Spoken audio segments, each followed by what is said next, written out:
माजी 1996 एक खौफनाक हादसा। मकाम हंजीवाड़ी, पुणे। एक पुराना बंगला। रात का वक्त है।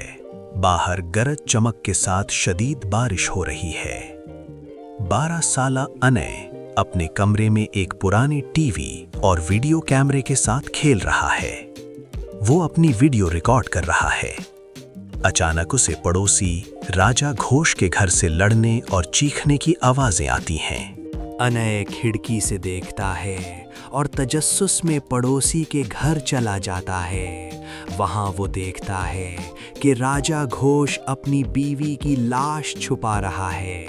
अनय डर कर सड़क की तरफ भागता है, लेकिन तेज रफ्तारी से आती हुई फायर ब्रिगेड की गाड़ी उसे कुचल देती है।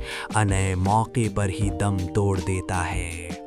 हाल 2021, नया आगाज।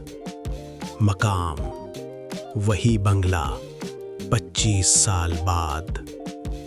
अंतरा तापसी पन्नो, जो एक नर्स है, अपने शौहर विकास और 6 साला बेटी आवंती के साथ इसी घर में शिफ्ट होती है।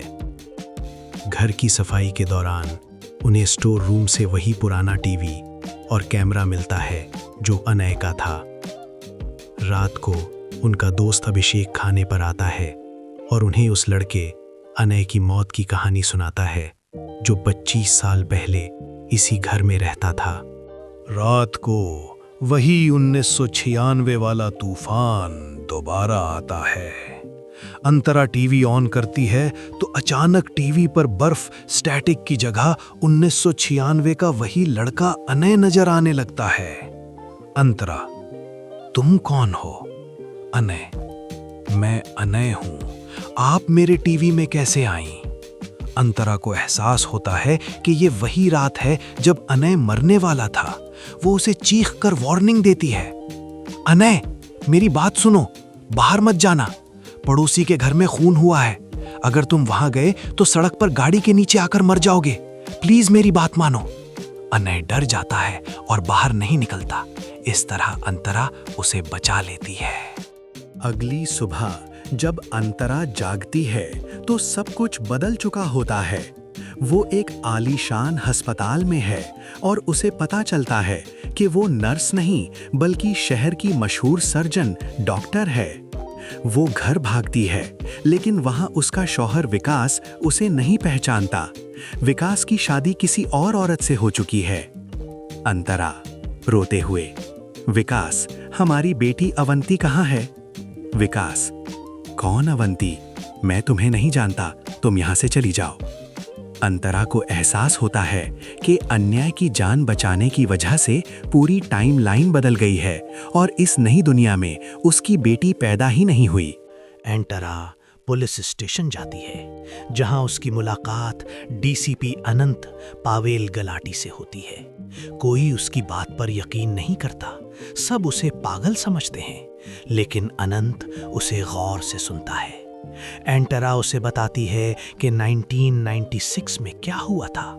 अनंत उसे मशवरा देता है कि वो अनय को तलाश करे, क्योंकि वही इस पहेली को हल कर सकता है।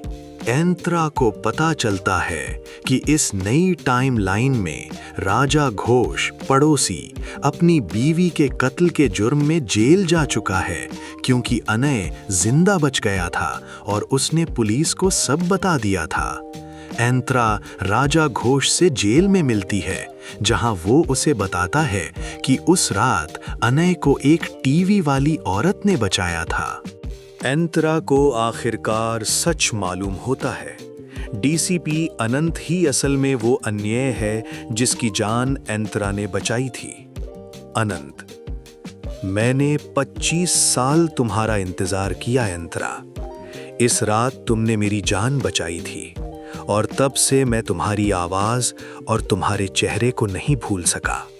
मैंने अपनी पूरी जिंदगी तुम्हें ढूंढने में लगा दी। अनंत ने जानबूझकर टाइमलाइन में ऐसी तब्दीलियां की कि अंतरा डॉक्टर बन जाए और वो दोनों साथ रह सकें, लेकिन उसे ये अंदाजा नहीं था कि अंतरा अपनी बेटी के बगैर जीना नहीं चाहेगी। इंतरा अनंत से कहती है कि उसे ये जिंदगी नहीं चाहिए, उसे उसकी बेटी वापस चाहिए। वो दोबारा उसी घर में जाती है जहां तूफान अभी भी जारी है। वो टीवी के जरिए 1996 के छोटे अनय से दोबारा राब्ता करती है। अनय, तुम्हें मुझे और अपनी माँ को बचाना होगा। तुम अब विकास मेरे शौहर को मुझसे कभी नहीं मिलने दोगे। तुम्हें ये सब ठीक करना होगा। अंतरा बालकनी से छलांग लगा देती है ताकि ये टाइमलाइन खत्म हो सके और वो पुरानी दुनिया में वापस जा सके। अंतरा दोबारा अस्पताल के बिस्तर पर जागती है। इस बार वो दोबारा नर्स है। विकास उसका शौहर है और उसकी बेटी अवंती उसके सामने जिंदा सलामत खड़ी है। अंतरा खुशी से निहाल हो जाती है और अपनी बेटी को सीने से लगा लेती है। आखिर में वो दोबारा डीसीपी अनंत अन्य से मिलती है। इस बार अनंत उसे नहीं पहचानता क्योंकि तारीख बदल चुकी है, लेकिन अंतरा उसे देखकर मुस्कुराती है क्योंकि वो जानती है कि आने जिंदा है और वो दोनों अपनी अपनी जगह खुश हैं। मरकजी सबक। फिल्म ये सबक देती है कि माजी में की गई एक छोटी सी तब्दीली हाल को मुकम्मल तौर पर बदल सकती है, लेकिन माँ की मोहब्बत वक्त की हर हद को पार कर सकती है।